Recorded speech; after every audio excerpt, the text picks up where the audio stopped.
Second part of our notes on chapter 3. We're looking at organic molecules in this series. Part 1, we looked at the basics of organic chemistry and how carbon is a useful element for forming these molecules. We talked about the concept of monomers and polymers, and then looked specifically at carbohydrates. In this one, we're going to continue in looking at their remaining biomolecules. We're going to focus on lipids, proteins, and nucleic acids. So these are chapters 3.3, 3.4, and 3.5. So lipids are pretty varied in structure. Generally they're going to be large, very large molecules. They're going to be non-polar, and so they're going to be insoluble in water. Because remember, likes dissolve likes. Water is polar. These are non-polar, so they don't dissolve, which is something that you guys have probably known. If you've ever mixed just vegetable oil with water, you see that they just don't mix, right? Like it's even an expression, like oil and water. Also a wide variety of functions, long-term energy storage for sure. We also see lipids in a lot of different structural components, especially within cell membranes. We know that layers of fat can provide heat retention, thinking of like the blubber in whales.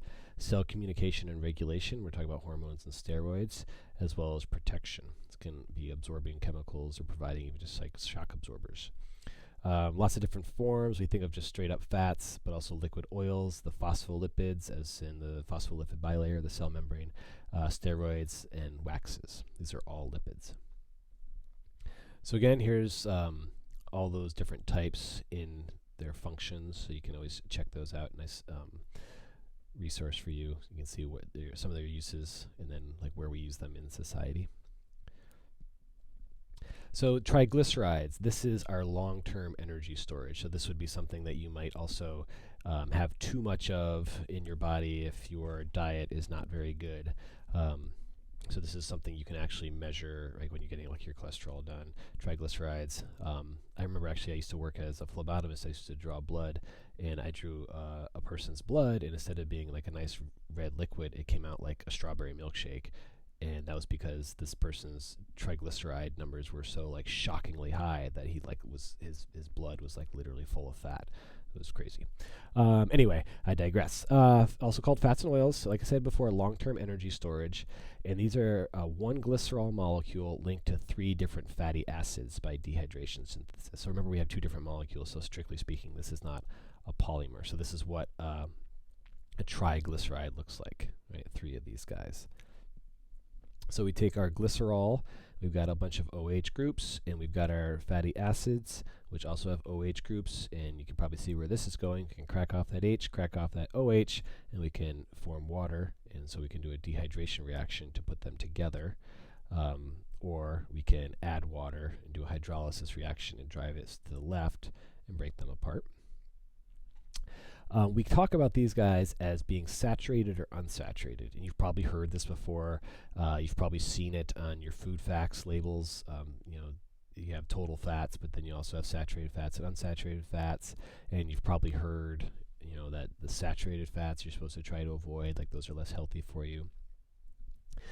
Chemically speaking, an unsaturated fat has 1 or more double bonds in there, and so when you have that double bond, that is a space where you can't have a hydrogen. So if we're going to look down here at our molecule, right, normally, right, you would have this action, right? Every carbon would be bonded to 4 different things, a carbon on either side and 2 hydrogens. Well, when we use those electrons to form a double bond, they're not free to bond to any H's anymore, right? So we're not saturated with H's. There's room, literally speaking, for more H's. And so what that does is that ends up creating a kink. And so like right here is somewhere where you have these double bonds, and the chain is no longer a nice straight chain. And when you have all these kinks, that means these molecules are more spread out, so they're less dense. And so this is why these guys tend to be liquid at room temperature. So like olive oil, vegetable oil, all those oils, right, are liquid because they're much less dense, because they're unsaturated. They have room for more hydrogens, and so they're more spread out. The opposite of that are the saturated fats. These guys don't have the double bonds, and so you see you just have this one long chain, just keeps on going.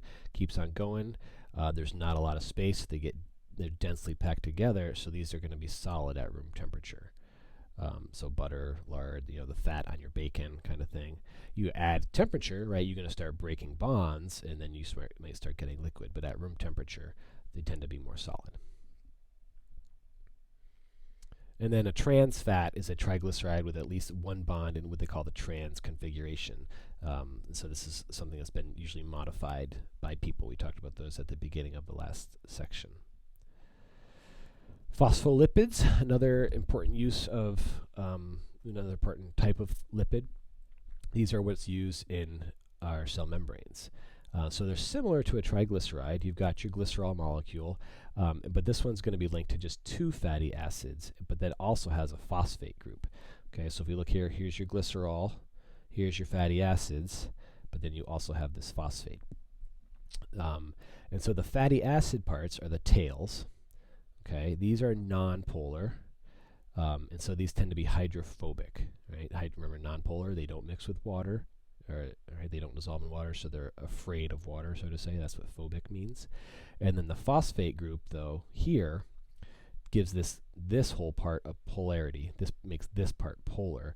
And so since that part is polar, it doesn't mind water. Hydrophilic, right? Phil means love, right? Philadelphia is a city of brotherly love, or like Philharmonic Symphony, right? They're working together in harmony.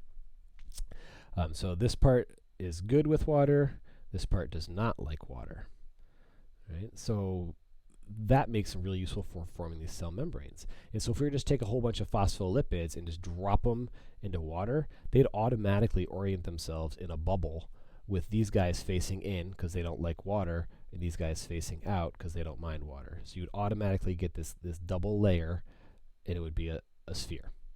And what is a cell? It's just roughly a sphere with this double layer around it. So the polar phosphate heads go towards the water. The non-polar fatty acids are away from the water. Okay, and then these kinks in the tails, right? They're not both fully saturated. Allow this to remain fluid, which is really cool if you're a cell, because that allows things like proteins to be embedded in the cell membrane, and they can move around, kind of like icebergs in water, so to speak. Or you could almost imagine if you had like an aquarium full of ping pong balls, you could drop a tennis ball in there and move that around. It'd still be free to move. They're free to move past each other. Another function of lipids are steroids. They all have the same kind of general structure of these 4 fused carbon rings, right? This one has a 6, 6, 6, and there's a 5. You can have a variety of functional groups on them, though, which are going to give them different structures. They are a function of the cell membrane, and so they can help also keeping that membrane to be a little bit fluid, almost just like extra solids in there to keep things moving around. Some other examples of steroids: cholesterol, testosterone, estrogen. It's kind of interesting that these guys are really the same thing. They just have a small difference in their functional groups on a carbon skeleton, so very small differences. So you can kind of see that here. Cholesterol, right? This is the cholesterol molecule. Right? You make small changes. You can crack this bit off, right? Small change. You can make testosterone. Go here. You can make estrogen. Right? Those are both fairly different from the cholesterol, but when you look at them compared to each other, they're actually really similar. Right? This guy has, if you look at the structures, OH up here, OH here, CH3, basically the same. This guy has an extra CH3 in there. It has a double bonded O. This guy has an OH. So very, very similar in structure, but obviously wide difference in their function. Waxes are another lipids we talked about. These are long chain fatty acids with an alcohol functional group, this double bonded O. So if you're looking at this, you've got a CH3, and bonded to that is a CH2 times whatever. This number can be giant. In this case, I'm showing 24. So there's 24 carbons, and then the 25th would be the CH3, and then 29 on the other side. So like you can't even draw this out. You'd be like zigzagging your way all the way across the page, and you'd have to like use the whole dry erase board. This giant molecule, just long chain, and just this O, double bonded O in the middle there. As you probably know, waxes are solid at room temperature, waterproof, right? we used to coat things in wax to make them waterproof, and obviously nature has done this too. For example, like most reptiles have a waxy coating on their scales to make them waterproof. Highly resistant to degradation, so this would be a good function of protection, right? You can think of the bees making their wax honeycomb to protect their honey, to protect their developing offspring. Plant cuticle, also, it's a waxy covering on plants to keep them from drying out. Earwax is another lipid. Moving on to proteins. So amino acids, you can link them together by peptide bonds. And so this is a covalent bond between just two amino acids. So we're going to link a bunch of amino acids together to form a polypeptide. Two or more amino acids together are just called a peptide, and then the long chains are when they become known as a polypeptide. So a protein is a polypeptide, but it's been folded into a particular shape, and that shape is super duper important. Very, very important for the shape, or for the functioning of proteins, is the shape. Interesting fact, 50% of the dry weight of most cells consists of proteins. So obviously water takes up a lot of a cell, but if you were to remove all the water, the majority, 50% of the cell is actually made up of protein. Tons and tons of different types of proteins. Several 100,000 have been identified so far. There's more that haven't been identified yet. So some of the variety of functions of proteins. So a big role in metabolism. We talked about enzymes in the last set of notes. These are the catalysts that help a reaction happen, and most of them are proteins. Right? This just provides a spot where two different molecules can come together, and basically the enzyme helps allow them to do their job, to get together to do their bond or to break their bond, whatever it happens to be. Proteins obviously involved a lot in support. Keratin. So keratin would be like in reptile scales, but keratin is also in our hair. That's what we're seeing here. Our fingernails is keratin. Collagen is part of your cartilage, and so structural support that way. So lots and lots of places where it's going to provide support. Transport, I talked about this a little bit. I mentioned you have these transport proteins. We'll definitely get into this more this year. Just membrane channels that can help regulate what's going to enter and exit the cell. So little spots where things can move through. And so that's really important, obviously, in helping maintain homeostasis for a cell. Or hemoglobin is a protein. So this is a hemoglobin molecule here with your iron in the center. This heme group, they call it, which is responsible for transporting oxygen. So this is why, iron, if you're iron deficient, you probably are really low. You might feel really lightheaded, because the iron is necessary for your blood cells, right? Every single blood cell is carrying these hemoglobins, and so that's why you might take an iron supplement to help counteract anemia, low blood count. Keep on going here. Defense, the antibodies are usually proteins, so that's going to help our immune system recognize invaders and help the immune system do its job. A lot of hormones can be proteins. We have already seen some being lipids, but some are proteins as well, so they're going to regulate the body and the metabolism of cells. And then motion. Our muscles are made of proteins, and so the microtubules that are in, this is an individual muscle fiber, are different proteins, actin and myosin, that move past each other that allow a muscle to contract. So when you think of a muscle on its most basic level, you've got these two proteins that are interacting with each other and creating muscle movement. So a wide diversity of functions for proteins. The amino acids that they're made out of, the amino acids are the monomers. There are 20 different amino acids, and so they all basically have the same structure, right? So you've got an acidic group, the COOH, you've got an amino group, the NH2, and H just kind of hang out here, and then you have the R, right? This is the variable group. So this is going to be different. This could be, these are functional groups, but this is like a different functional group. That's going to be the difference between. So all amino acids are going to have this part in common, and then this part is what's going to be variable, and then that's going to give each amino acid different properties. And so if we look, right, so these guys are all the same, right, but then you've got lots and lots of different These are the different R groups, right? So some are hydrophobic, some are hydrophilic. Ionized R groups, so these are going to have different functions. They're going to bond in different ways, so you're going to help make different proteins depending on what the protein needs to do. Maybe it's going to have more hydrophobic, maybe it will have more hydrophilic. But anyway, wide diversity you can see. Some are really simple, like here you just have a sulfur. Here's a really simple one. Right here you've got some ring structure in here. You got some definitely really complex stuff going on in here. So wide variety of structures. If we're going to break down a peptide, right, so here's that same structure. You got your amino group and your COOH group. We can put them together in a dehydration reaction like we've been seeing before and produce some water and bond those together. Here's your peptide bond, right? So your OH here and your H here. This double bonded O is right there. Your one of these H's form the water, the other H is left over here, and here's your peptide bond. So in this case, it's a dipeptide because we have two of them. And then you can go the reverse in hydrolysis, as always. And so here's the important thing. Levels of structure of the protein. We talked about how their 3D structure is really important. They can't function properly unless they fold into their proper shape. If a protein is not in its proper shape, we say it's denatured. And so you can denature proteins by exposing them to lots of different stresses, chemical or physical stress. So if you were to change a pH somewhere, that could cause some of these bonds to break, and then your protein can unfold and it can't do its job. Same thing with temperature. Could also, like, causing these bonds to break and interrupting this really intricate folded structure, and then it can't do its job.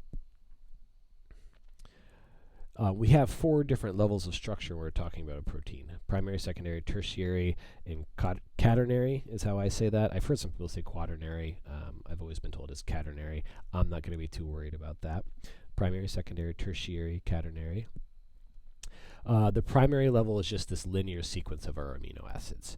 Right? So you have so many polypeptides. You can make so many just from our 20 amino acids. You can put them in tons and tons and tons of different configurations and make a long change. So changing the sequence of the amino acids is going to produce a different protein, right? They're going to have different jobs. They're going to do different things. They're going to react differently, chemically speaking. So that's your primary level, just a long peptide chain.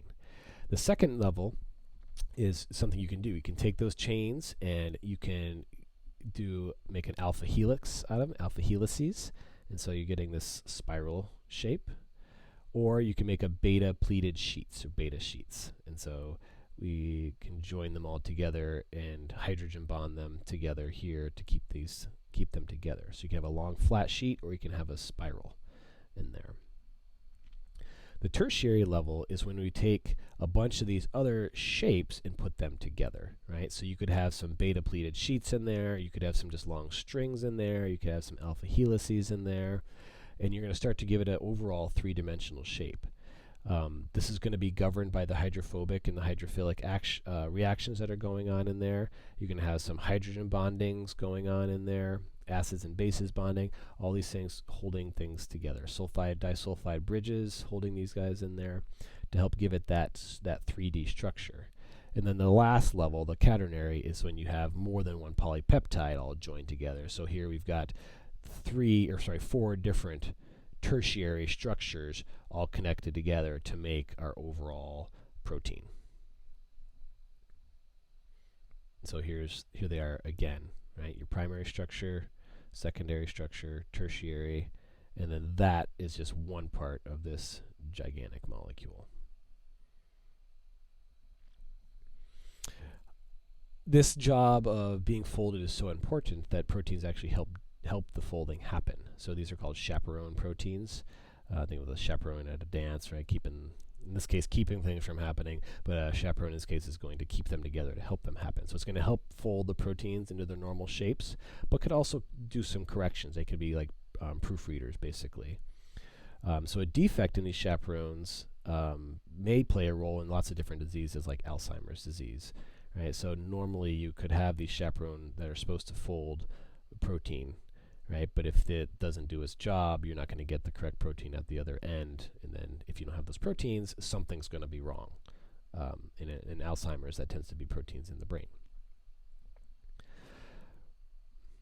Prions are another way of these guys becoming misfolded. Or another negative effect of misfolded proteins. So these are these misfolded proteins that actually almost act like living organisms, even though they're not. They're just proteins, but it almost seems like that. They can literally cause diseases. Mad cow disease is an example of that. If you eat meat that has these prions in it, you can get sick. So they can work their way into your brain somehow. I'm not really sure. We think that they can actually then cause other things to misfold, right? So here's your normal prion, and then disease prion is got this crazy extra fold, and so clearly not going to do the job properly. Okay, nucleic acids. The nucleic acids are polymers of nucleotides, so that's the subunit. And two overall varieties of nucleic acids, which I'm sure you've heard about before. DNA is deoxyribonucleic acid. This is our genetic material, right? And it's responsible for its own replication and for dictating the sequence of the instructions for putting together amino acids in a certain order so that we can make proteins, so that the proteins can help our body do its jobs. And then RNA, which plays a role in the synthesis of proteins, so going from DNA to RNA. Similar structure, but you can see here, obviously, just a single chain, single backbone. Also, different sugar. This is ribose. This is deoxyribose. So similar but different. So what does a nucleotide look like? Every nucleotide is made up of three different parts. You've got the phosphate group, a pentose sugar, whether it be ribose or deoxyribose, and then your nitrogen-containing base. Sometimes we call it nitrogenous base. Those nitrogenous bases are what you're probably most familiar with. That's the part that we care about, right? That actually contains the message. These are just repeating units. So DNA has adenine, guanine, cytosine, and thymine. So those would be your nitrogen bases, that adenine, thymine, guanine, cytosine. RNA is very similar, adenine, guanine, cytosine, but instead of thymine, it has uracil. So those are nitrogen bases. So here's just some pictures of these, and you look at the structure. So you see this is the phosphate. I pointed that functional group out to you earlier in the last video. That's bonding here to your pentose sugar, and then your nitrogen base. So here's deoxyribose versus just plain ribose. So pretty similar, except this guy has an OH, this has an H. And then you have your two different classes of your nitrogenous bases, right? You've got the pyrimidines, which have just a single ring structure, cytosine, thymine, which is again in DNA, uracil, which is only in RNA, and then your purines, which are two circles joined together, two rings joined together. Adenine and guanine are your purines. The structure of DNA, we've seen this before. I know you have. You have these alternating sugar and phosphate molecules, right? So phosphate, sugar, phosphate, sugar, phosphate, sugar. And then each of these sugars is bonded to a different nitrogenous base, and that's what's going to code that message for the DNA molecule. Again, RNA is a single-stranded, DNA is a double-stranded molecule. They can be in any order, right? You're always going to have your phosphate. You're always going to have your 5-carbon sugar. But the A, T, C's, G's, or U's, if you're talking about DNA, they can be in any order. But some things have to happen. An adenine, which is a purine, is always going to bond with thymine, which is a pyrimidine. And then cytosine is always going to bond with guanine. And that's for a couple different reasons. One, you notice you always have a double ring structure bound to a single ring structure. Right? You don't have a single to a single or a double to a double, because then your molecule would not be uniformly sized. You'd have some narrow parts and some bulging parts, and that just doesn't work. And thymine always has to bond to adenine, right? You might ask, well, why doesn't thymine just bond with guanine? If you look at the chemical structure of it, guanine is going to form 3 hydrogen bonds. versus thymine is going to form 2. So those guys aren't going to want to bond together. They don't fit together well. Versus cytosine also forms 3 hydrogen bonds, so it's going to pair perfectly with guanine, and thymine is going to pair perfectly with adenine. We call this complementary base pairing. They complement each other. And so the number of A's and G's are always equal, and the number of T's and C's are always equal. We call this Chargraff's ratio. This is the person who first realized that, wait a minute, these guys are always in the same order. That tipped him off that they must pair together if you always not same order, the same amounts. Right? If you always have equal numbers of A's and T's, that's probably because they're bonding to each other. So they occur together. So they complement each other, complementary base pairs. Again, just a quick summary comparing those two different molecules. And the last thing we're going to talk about is ATP, adenosine triphosphate. This is a nucleotide. It does have adenine in it, but it's not carrying genetic material in this case. It's had the adenine, has a ribose, and then 3 phosphate groups. And this guy is really useful because if you break off the terminal phosphate, the last phosphate, you're left with an ADP diphosphate molecule. Then you've got an inorganic phosphate just hanging out, so ADP plus a P. But the really cool part is you get lots and lots and lots of energy. And this is what cells use to do their work. So we call ATP the energy currency of the cell. So when we're talking about things that require energy, you're going to see ATP being involved. Maybe they're going to show the molecule. Sometimes they'll show the reaction of ATP turning into ADP. Sometimes it just shows it looks like a little starburst picture with ATP, and you recognize that as, looks like a sun full of energy. But that breaking of that bond is what's going to release a lot of energy, and we'll get into that much later on in the year. But ATP is that energy currency of the cell, and so this is what that looks like. A little bit more structurally, adenosine mixed together with your adenine plus your ribose, that together is adenosine, and then your triphosphates, right? And so your PPP, boom, energy. They like to draw that as that starburst. It's like universal. It's like everybody knows mitochondria is the powerhouse of the cell, and every textbook company said, we're going to show energy looking like a sun. Lots of energy. Anyway, that's just always how it's shown. And with that, we are done.